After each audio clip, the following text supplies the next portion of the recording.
Let's get it.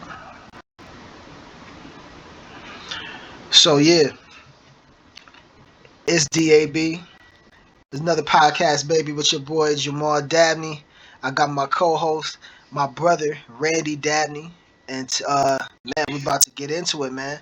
We're about to talk about our next upcoming adventure that will be turned into a short film documentary.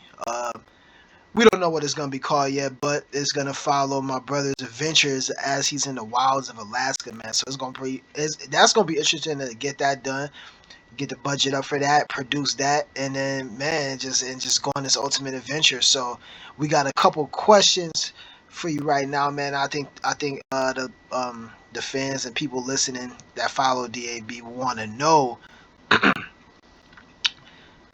first and foremost, why Alaska?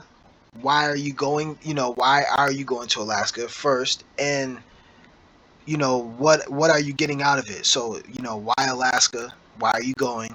And what are you getting out of it? What's so important to you about it? Okay. Well, first of all, thank you for having me on. Thank you for putting this all together. You already know, man. I appreciate you, bro. Love. My name is Randy. You know what I'm saying? I guess, can I be called Big Dad? Big Dad, Big Bro Dad. Yeah, for all who don't know, obviously Randy's my older brother. Okay, guys, he's my older, he's big bro. Let's go. Big bro. I mean, simply, you ask like why Alaska? And I mean, simply put it, like why do people like fast cars? Why do people like guns? It's because you have a passion for it, you have an interest for it. When I was little, and you can attest to this, I was always talking about going to Alaska. I was always talking about going to not just Alaska, but the last frontier, which we know is Alaska. Epic. Going out doing the Yeti search and all that. Trying to track Bigfoot and just reading, about the wilderness, about the animals, coming from where we come from. That's something totally different. I think I just fixated on it, manifested it. You know what I'm saying? Yeah. And as far as you asked me why, what am I getting out of this? I know there was another question. Yeah. What I'm getting out of this. Or maybe to rephrase the question, maybe so it's more clear to be understood. What is the purpose of this trip to Alaska? Plain and simple. Okay. Yeah, I like that. Okay. So the purpose of me going to Alaska is to help my mentor out complete his business. He has a full running business that we've worked on for the past couple of years. A lot of people don't know, so I'll give a little background. When we were little kids, we dreamed about going to Alaska. We did. Who knows? Like, man, if I can get out there, hey, man. It's not if, it's when. Yeah, right, when. So, yeah, I mean, I've been to Alaska. Beautiful, beautiful place. Beautiful scenery. Let's man. We could this possibly be the childhood dream we talked about? Searching for the Yeti? Like, could we possibly do that? Do they have? I mean, are there sightings? Have there been sightings? I mean, yeah. I mean, a whole bunch of episodes. You know what I'm saying? Right. But I mean, at the end of the day, we'll get into that. Let's go into that later. Let's get to that later, man. Like, yeah, we're out there making hunting. Shout out to Gabe and his air taxi business that he built. And basically, I'm part of a guide system to help the hunters who come out there to go get wolves and bears. I mean, but the adventure is everything else in between that too. So, I mean, it's very possible that there might be a sighting.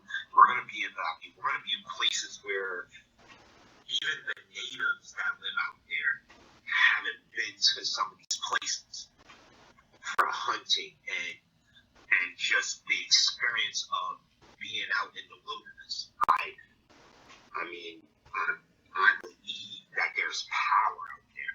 Whenever I'm out there,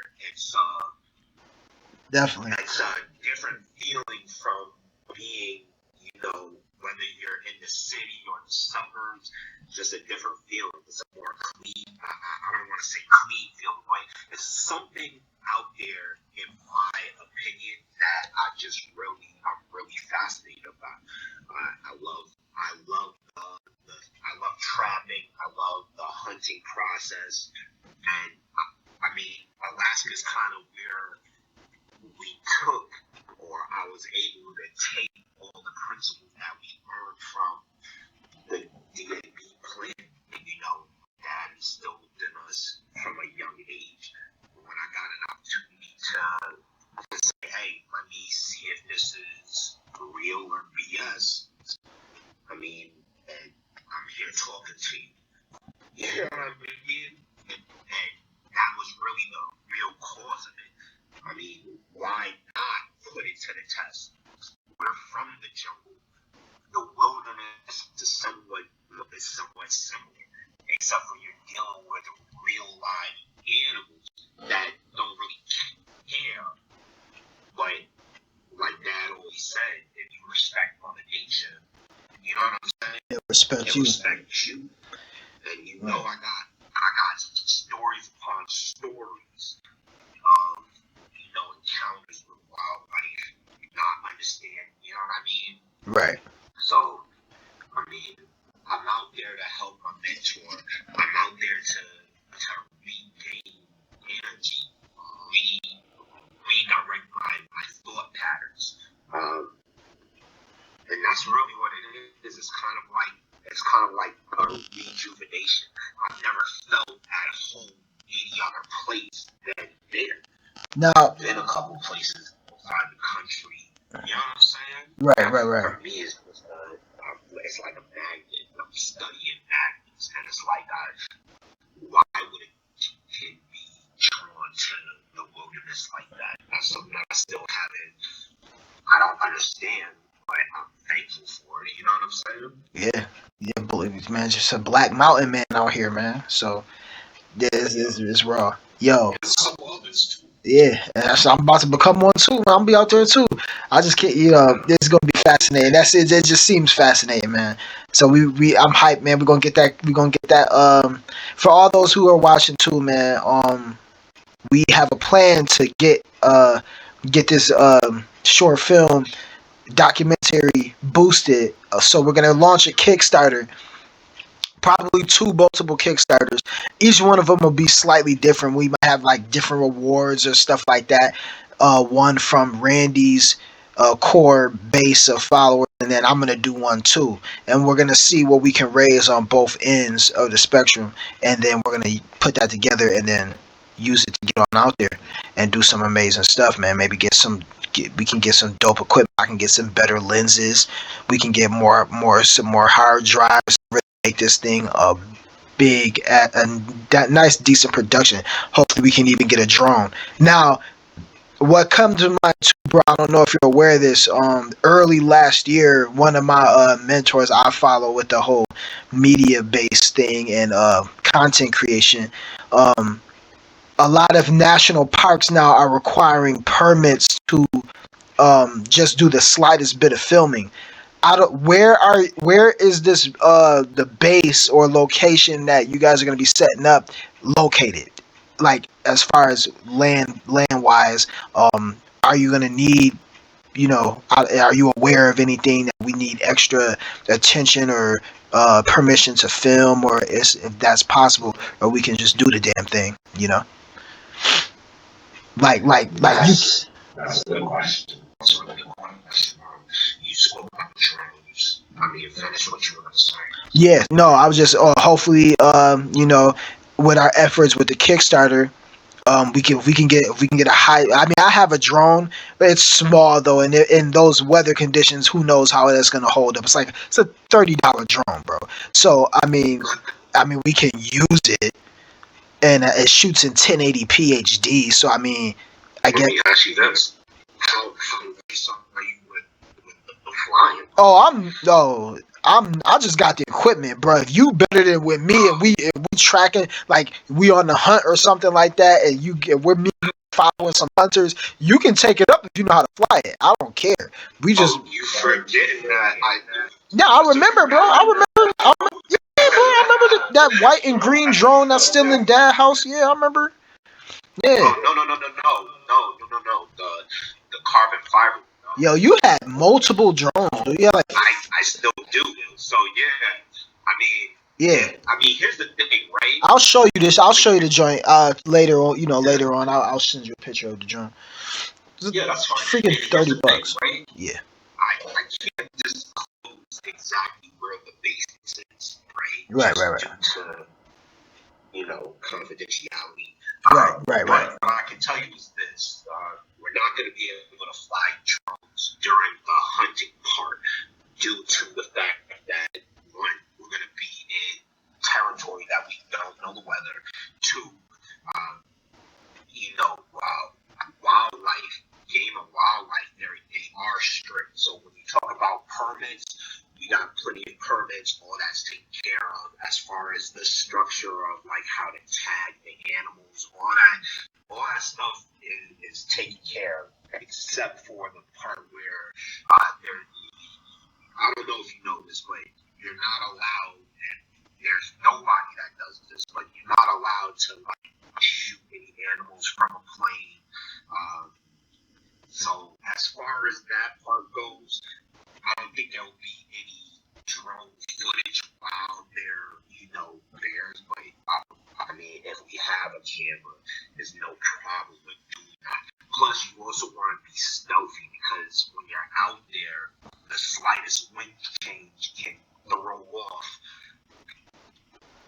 Yeah, that's exactly why. Yeah, I was like, it would be so phenomenal to shoot in Alaska. I mean, you see these films all the time, Alaskan Outback, but it's like Last Frontier, all of those epic shows that the forerunners of what we're doing. But it's like, I mean, though I'm pretty sure these guys got grants to go out there shoot and all type of stuff like this. Now I don't, because I know at Yellowstone you have to. There's a guy like you can they literally have now, because of social media, everybody wants their cut. Like now with music, 4 or 5 years ago, you could play a song in the background of your live video and you didn't have to say anything. Now, they got it where you have to, when you make a reel, I'm sure when you do a TikTok or a reel or anything, you have to list that song on what you're doing. And so now with everything being like that, even these oh, you froze out a little bit there, bro. Oh man, bro, just froze out. Oh, there you go. Screen back on. Yeah, nah, you're good. You're good. You was stuck like this for a minute, like in a kid. Yeah, nah. But yeah. So now they require, like, they have a guide that actually comes with you and like babysits you while you're filming or something like that. And then also they, like, because they everybody wants their cut. If you're monetizing content, you have to like tag them, or what I mean, give them like, there's a whole bunch of stuff now, and paperwork's got to be done. So like, yeah, so I mean, if this is like a stretch of land that is not really tied to anything like that, like, we should be I hope, yeah. Sorry, it's all natural land. It's all, does that make sense? Yeah, no, I got you. That makes it. Yeah, that's good. That's good. It's all public. It's all public land. It's just I can't give you the location because one, I don't know, and then two, is kind of like a no-no. You know what I'm saying? Yeah. No, that makes sense. Yeah, but I can tell you this: the places that I was there last year, the places that we went were amazing. And like I said, like, a lot of people don't even get a chance to see these parts of Alaska. You know what I'm saying? Right. It's not like going to Dutch Harbor. Dutch Harbor's in Alaska, right? I've done some visits out there, but at the end of the day, it's it's gonna be inward, like home and heartbeat of Alaska. Mountains, you know what I mean? There's a mountain ranges, bears, like bro, it's gonna be amazing, and I can't wait for you to experience this. You know what I mean? Oh yeah, most definitely, man. Most definitely. Yeah. But yeah, What the for the shit? drones, it's not with flying, but once again, in the peak season, I mean, we'll see how the weather is. But I mean, there's nothing that you can't do with a drone to take the footage. There's no lake. I'm pretty sure I've shown the lake area, all that stuff. I used to. This is where I learned how to first shoot. Right into the woods, we would set up targets, and I would practice.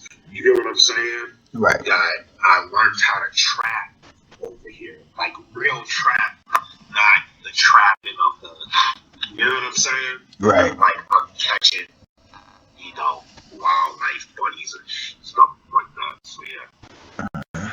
Yeah, man. Sounds good. And it's interesting, man. And yeah, we can't really wait to see what what it has in store. So, man, we just getting ready for it, and we'll see what happens. But other than that, so we got this trip to Alaska. We're doing So you're saying there'll be hunters helping set up with camp.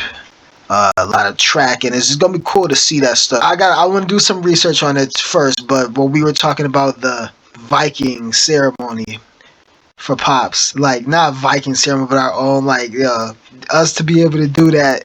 That's one of the main reasons I know I have to come out there. So if we if we could make something like that happen, that would be lit. Well, describe it. Describe what you're talking about. Because I understand, but for the rest of people, describe what you mean. And so just like really like area. Because I know exactly where I want to do it. I know exactly where it would. So I got to get my archery skills up. I know that, but okay, like from those of you not familiar, and you don't do it. I know some archery people that can help with it. It's not like it's gotta. You know what I'm saying?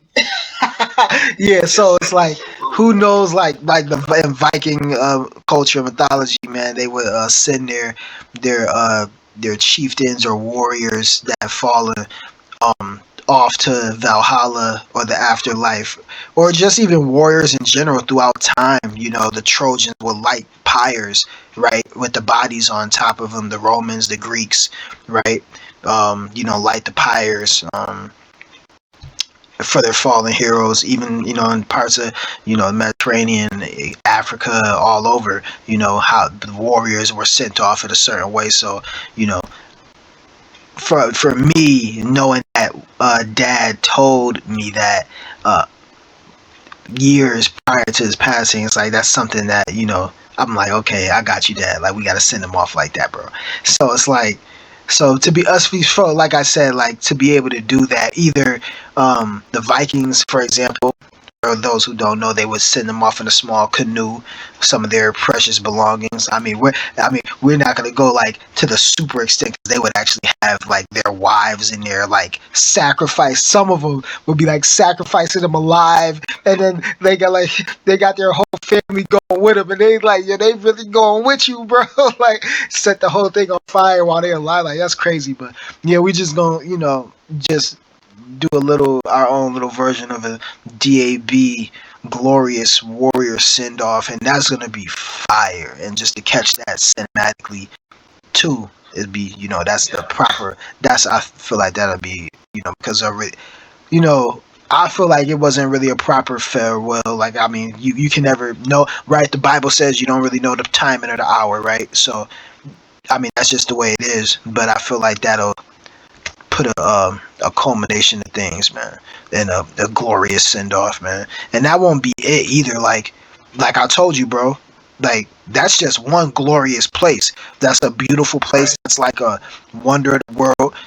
I think we need to go to more glorious places and spread his ashes amongst the glorious places of the world. If not the seven wonders of the world, definitely the most glorious, iconic, beautiful places in the world, and do that. You know what I mean? And this is just the first one. This is just the first one. Yeah, I think that's kind of what like the fun should go to. Like it's Right. not just about going to Alaska, but making sure that the way his last request. Now, Dad's been to the Wood River. He's been there before, so that's kind of where I was thinking about setting up and like having a boat, like a small little wooden boat. That'll be fire, bro. You have to do that. Well, you're saying that would be, but my years of spending time in Alaska, I learned some stuff. Right. There's a guy out there right now. His name is Minnow, and he's crazy with the wood crafting. You know what I'm saying? He was out there, and if we didn't have him out there with us, it probably would have taken us 4 or 5 days, maybe a whole week to build a cabin, and we did it in like 2.5 days. You get what I'm saying? Mm-hmm. Oh wow. He knows a whole lot about that, so it's nothing to make that happen. So I'm sorry to cut you off. So between you guys building the cabin, where were you staying in tents during that time until the cabin was built? No. That's a good question. That's a good question. I don't remember. I mean, the cabin itself. Excuse me, everybody. So, and maybe we're getting a little confused. Okay, so we built a little we call it the guide shed. We built that in 3 days. The cabin, there's 2 cabins, and those 2 cabins were built within a period of like a couple of years. And how I say this like this, in the wintertime, we would go on our snow machines, and once again, we got the permit to go cut down live trees. And through all the calculations, we understood for like something like a 12 by, let's say a 12 by 14, foot cabin, how many trees we needed. You know what I'm saying? And then throughout time, like winter we would collect, summertime we would shave the trees, the bark off, and then start cutting. And then next year we did some more in the wintertime. So that's how those cabins got built. But I mean, we probably stayed in the house. It was so quick that by the time we got the bunk beds made in there, it was like the roof was already on there. All we did was put a heater in there, and then I guess we like had our own light. You know what I'm saying? So it was built pretty quickly and pretty sturdy. It's still up. And then like over time, we were just putting like sheet metal over the roof, so that way when it rained, it would just rain inside. You know what I mean? Oh, okay, I got you. Yeah. But it was a fun experience. It's kind of like bonding, you know what I mean? But yeah, man. So yeah, not as that's definitely what it is, man. Oh, man.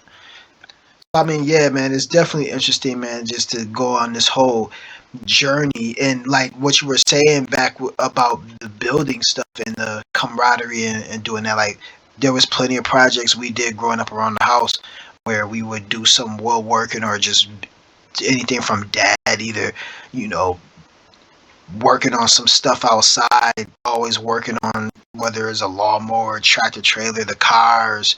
You know, he built that the cage outside for Bandit, the turtle cage, right?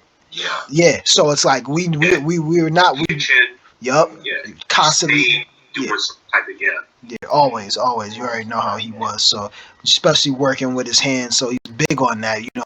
And I think that what if you're not involved in like a trade or something like that, that's definitely something that this generation is missing out on, and they probably, you know, it's not a lot of that. You know. It's so changed. Yeah. The trees are no longer like woodworking. It's more of like content creation. That's still work. And Oh, it most definitely is. Yeah. Yeah, that's work that it's like a labor, right? Right. Eventually, you want to get to a point where you're no longer just doing the labor. You want to be the overseer of the whole project and having, once again, people, good quality people in positions that can make sure that the project comes along. You know what I'm saying? And Yeah, that's most kind of definitely. like what I'm doing. Right. Does that make sense?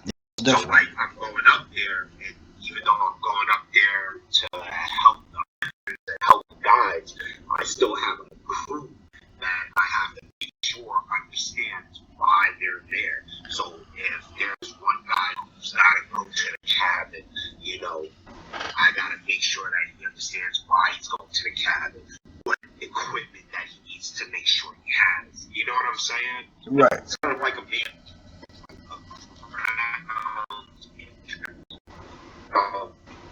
And that's kind of what I'm doing. And then I'm also out there, being around the beautiful scenery, enjoying the time that I've been playing. This is the man who taught me how to fly.